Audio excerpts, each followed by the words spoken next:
Well, hi there, folks. It's Dom Sewell speaking. So I am going to take you through Eric Tennyson's Hero's Journey. So here we go with the first 4 bars. I'm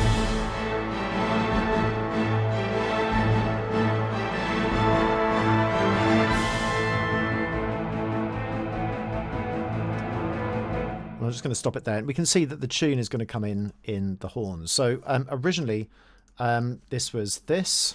And of course, you know, it's missing all of the directions. This is just basically literally what the notes were rather than anything else.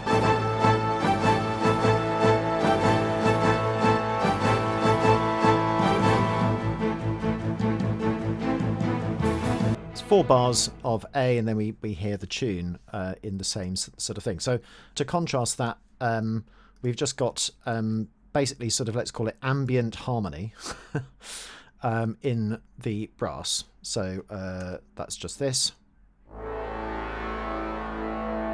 Just 4ths and 5ths. And then just to add a little bit of excitement in the trumpets here, I've just done a little run, 3 trumpets by the way. So we've got a little bit of mild dissonance starting on the B, basically because I thought that would be quite nice. We've also got sort of trills going on in the wind at this point. Like that. Obviously they wouldn't play quite like that, sort of mechanically. And then we've also got a little bit of filigree, I call it, this sort of twiddly bits, scale-like effects going up. So we've got bassoons and contrabassoon just doing the bass roll. Notice that there's not a sustained bass in the strings. Again, a certain degree of separation of sound. They're more linked to the brass at this point. You can see that here. So it gives a nice sort of stability, and then we've got the original rhythm here.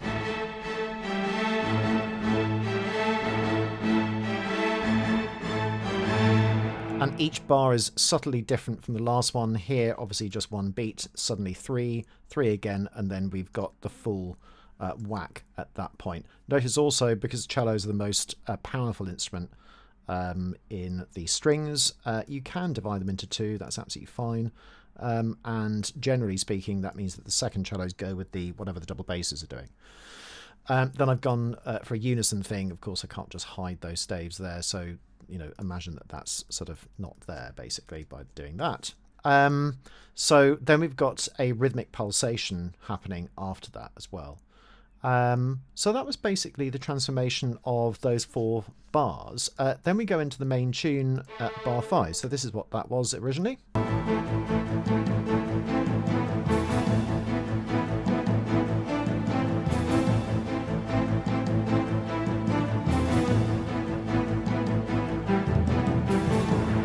And then it repeats that sort of little phrase. So the trouble with timpani is an exceptionally powerful thing. But if you treat it correctly, you can make it sound rather good. So, for example, the timpani now is playing a rhythmic roll, obviously, as much as a bass pedal roll. So if I just turn on those, I think we also had some stuff going on in there. And I'll just play the bass lines of those. We'll bring in the trombones later, but this is basically the bass line.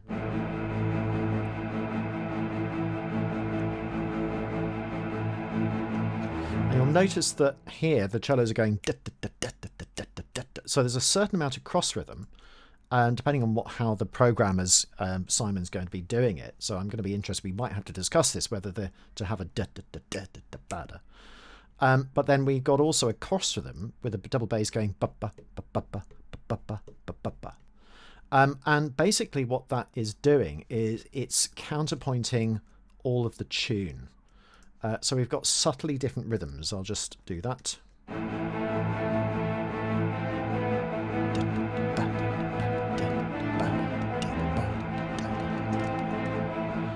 Also, I didn't have the E coming in every bar because I thought that disturbed the line a little bit. So that's what we've got going on. Let's now hear it with... so there's a certain amount of blend, but then we've got all the harmony basically coming in the trumpets and trombones and things like that, so not the horns. just some mild dissonances.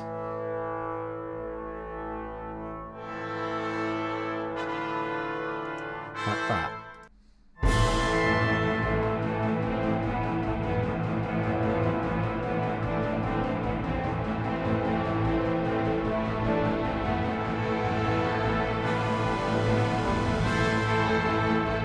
Yeah, and so when we have that swell, you'll notice that things sort of get a little bit more thick right at the end of that bar. So we've got, you know, the harp glissando, we've got sort of double bass drum, we've got this sort of tenor drum. Basically, it's going to be some sort of skin drum type sort of thing, sort of ethnic drum, suspended cymbal, which is going to sort of ring out, depending on what Simon's got there. And then we've also got sort of toms on a drum kit. Bum, bum, dum, dum, dum, digga, digga, dum, ba, bang, dum.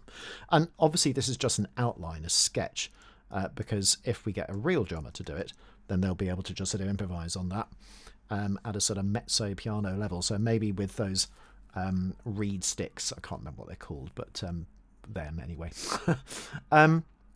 So tune is now in the brass. It's not anywhere else here up until bar 12, so up until bar 13. So of course the orchestrator has to balance repetitiveness with something which is new, and new sounds and new colours.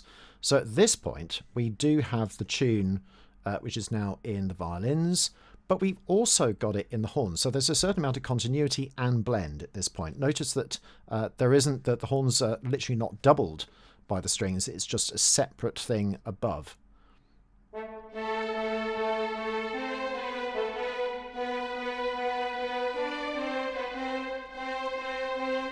Okay, so we've got all of that going on. There's also continuity again. This time, instead of just having harmony content in the strings, we've now added the violas in with what the cellos are doing as well. Again, just imagine that that second line is not there for the time being. It will divide in a bit. So we've got this rhythmic pulsation, which is exactly the same as that we had before, so it will build it up. Let's now put in the low notes. You'll notice that the bassoon needs to breathe. So even though it's programmed, I think it's good to always imagine that it could be played by real people. So I'm just going to put in the bass trombone, okay, third trombone as well. Timpani, we've got some tenor drums going on. We've got a little bit of piano going on there. We've got some drums as well. This is what it sounds like.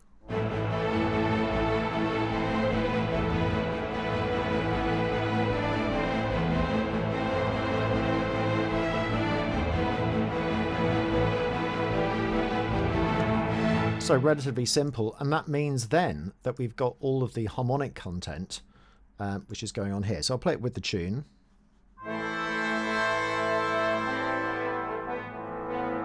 Notice that subsidiary line in the trombone.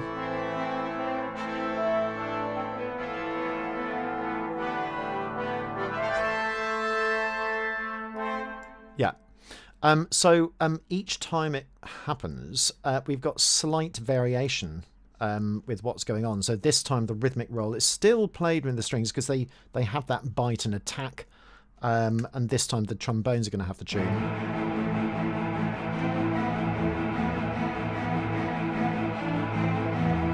Notice also that the cellos are also shadowing the main tune, so they're going to have a little bit of cross rhythm here.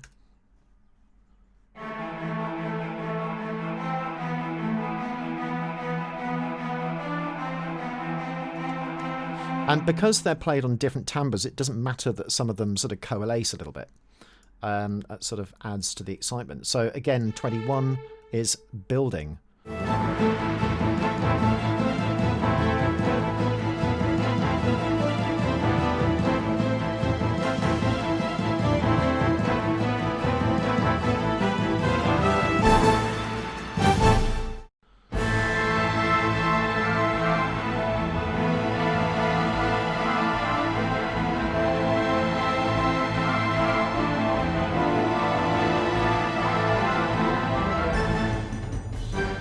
And the role of the horns in this bit are to sort of counterpoint some of what the trombones are doing. So if I just play the brass section, you'll see what I mean.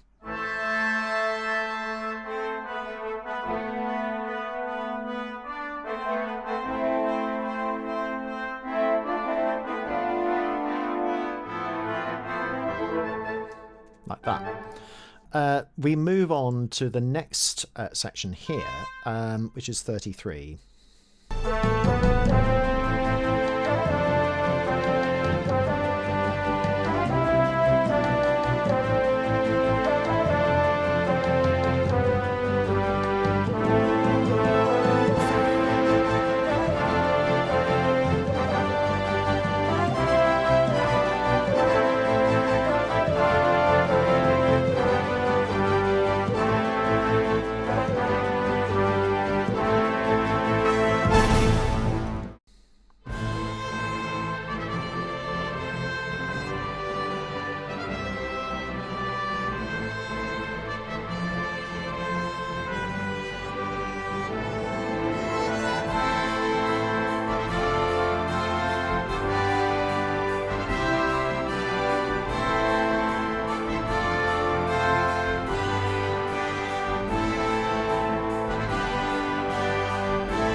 So at this point, again, we've got sort of a variety of different sort of colours at this point. So we need to come down. Notice that the violas are the sort of engine of this.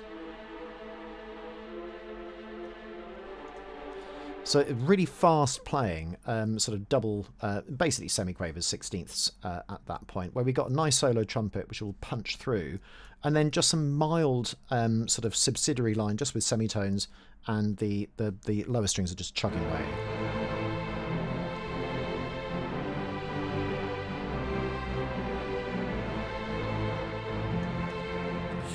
The strings then take on the role of basically harmony and melody and bass line, but limited amounts of harmony. So the main tune is here.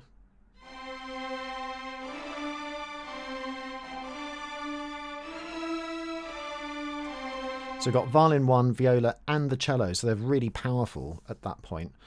We've then got the viola role being taken over by the second violin role, because it's kind of not really doable. You can't double time that on wind very easily. So which is why the wind are just sort of picking out those notes like this. And those are dovetailed and shared between player 1 and player 2. So we've got flute 1, flute 2, etc. Hence all the sort of stems going down or up depending on who's playing what. We've then got all the harmonic content in the horns and the trombones.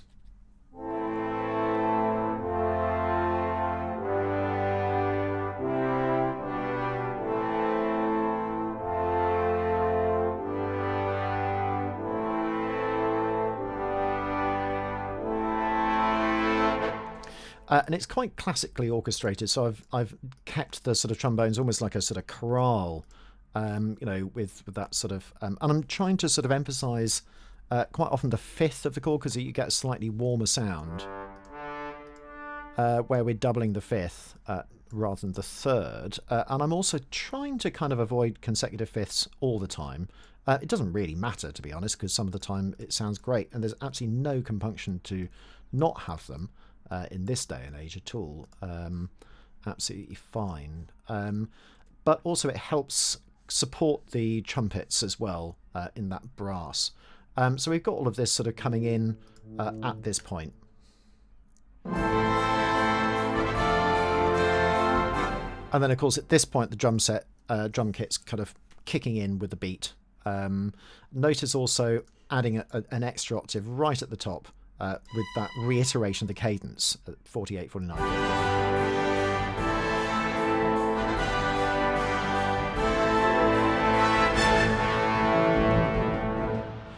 Then we've got sort of percussion interlude, and I'm just going to go on to the second section here, which is bar 65. So there's two more to go, 65 and 111, just quite quickly. This is more strings led at this point.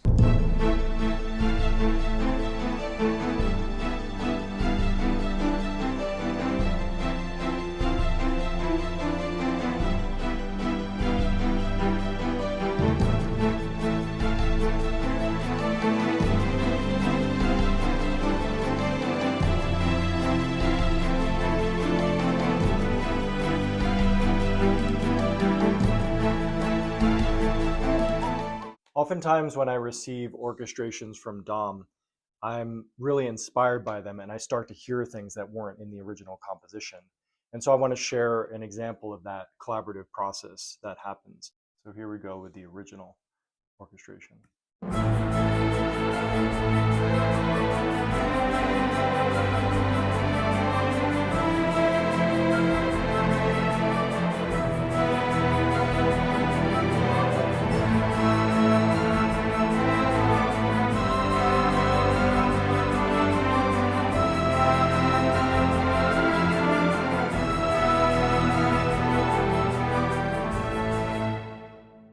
Okay, and so now I'll share with you the voice memo that I sent to Dom,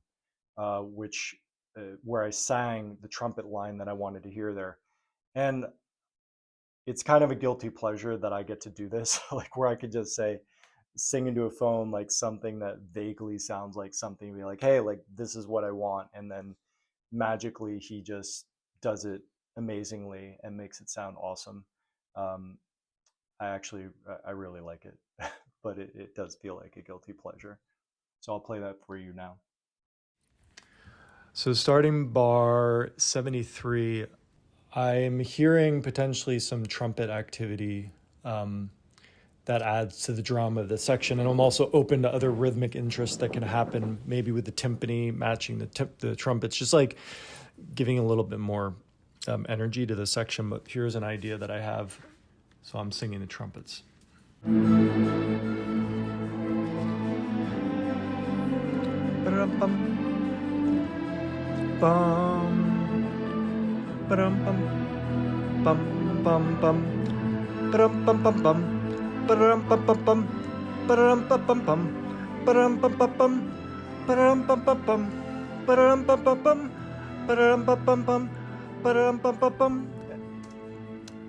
Something like that, you know, in chords. Okay, and now let's hear the final orchestration that incorporated the notes that I just sang.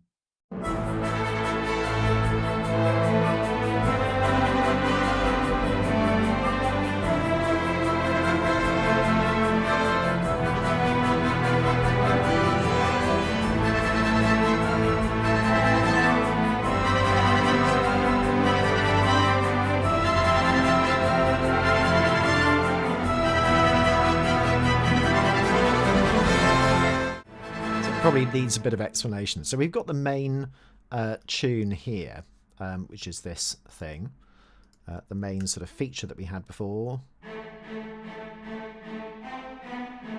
So unison, and then we've got another unison, because it's better to have unisons when you've got more contrapuntal lines.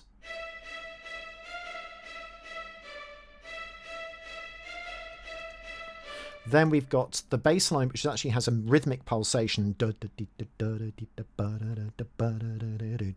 probably wouldn't bow it like that, but I'm just indicating to the orchestrator that it's slightly more elongated, so not a sort of spiky sound, a bit more elongated. You can probably just make it out, and it could be that the drummer sort of gives a little bit of a, you know, instead of those single hi-hats at that point as well. That's a possibility. So that sort of sets it up. That then continues where this line is now doubled in both violins. We've then got a subsidiary line, which is this beautiful cello line.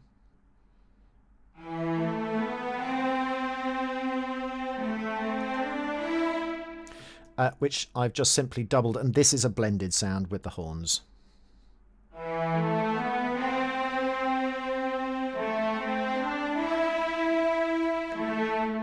Because there's a lot going on. We've then got the bum, bum, bum, bum, bum. So this line here, now in the trombones, which is here.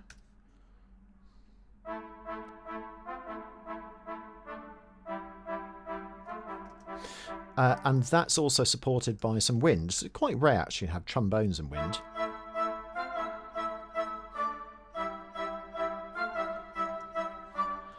And then with the bass line, we'll see it all fits together.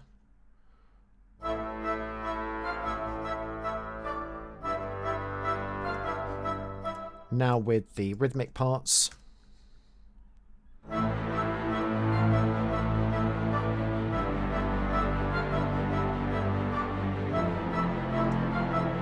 Now with the added emphasis of the timpani.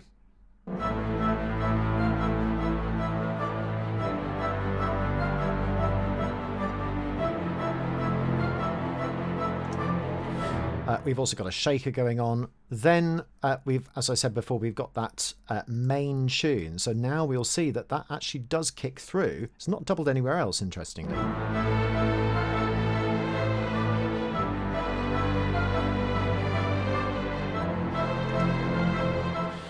We've then got the other main tune, which is this, which we had before in the cellos, this counter theme.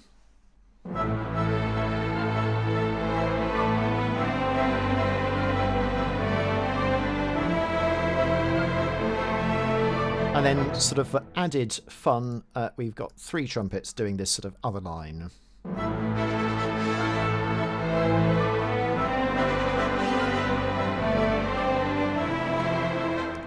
And that grows and grows, so it does this at the end.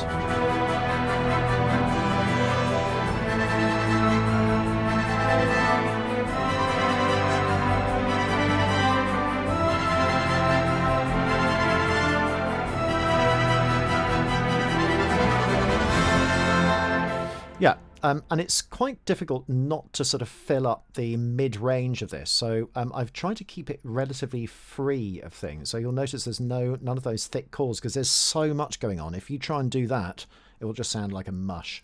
However, when we get to here, then we can fill up that space which is around here.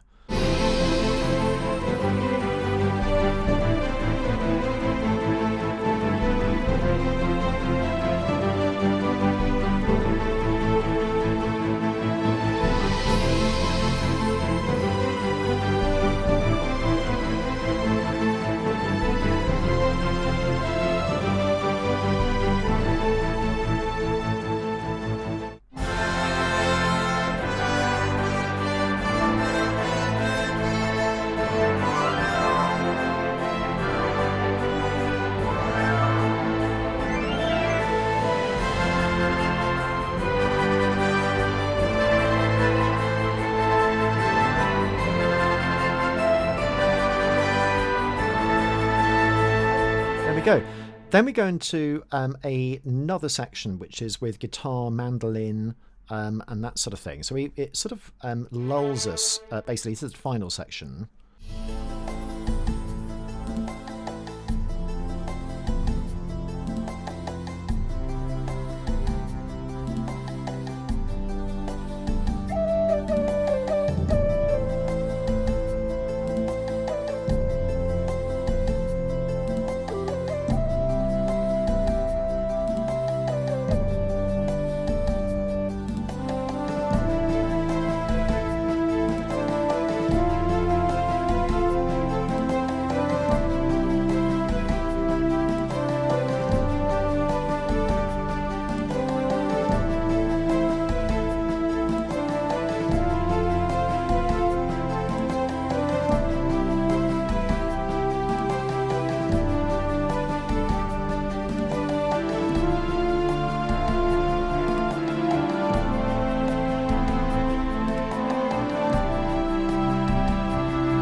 Could be that drum set, actually, I'm not having a bass drum there. I think it might work better with a kick. We've got little ethnic flute, little harp harmonics at this point. And the cello's just sort of doing, you know, just a third below the flute. Viola's now taking over what the guitar's doing.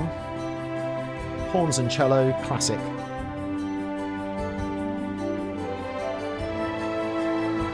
Now the wind come in. It's harmony all in the brass but nowhere else.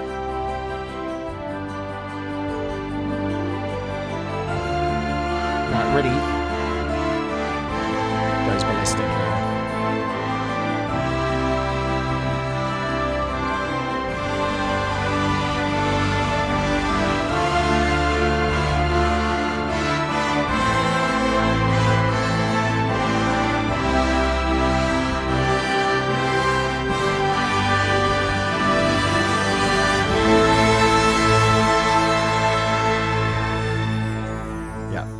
So my favourite bit of the whole thing, actually. So you'll see all of the strings are playing that massive tune.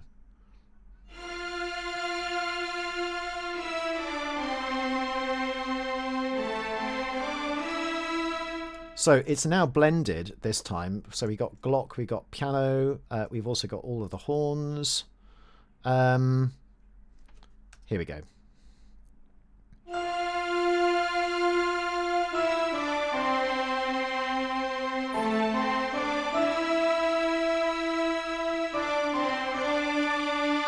So it's now quite difficult to then blend it, but because we've got all of the strings on there, that's going to stand out. But we then have the counter melody, which is this.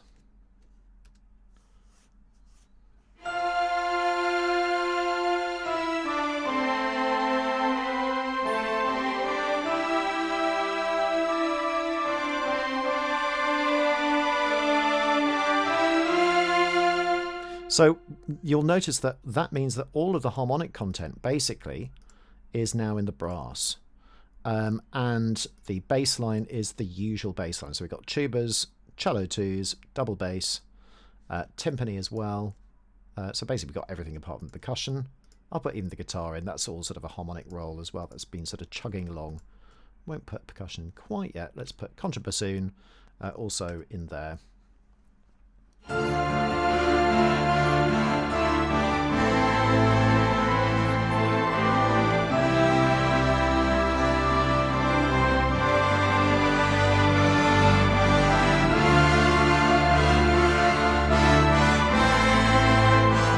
So you'll see that the sort of phalanx of percussion at that point, including the timpani, really adds a little bit just to give it a bit more power.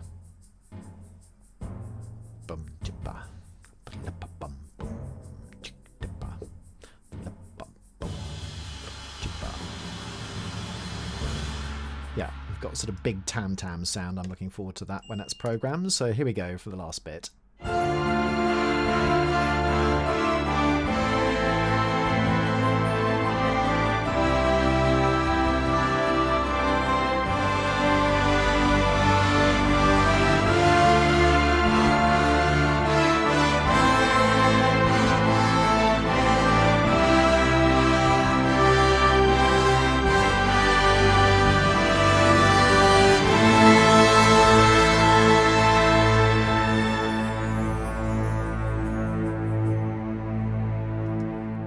And a sort of tapered ending, so we got all of the strings and various things sort of cut out as usual. That's sort of a normal thing to do.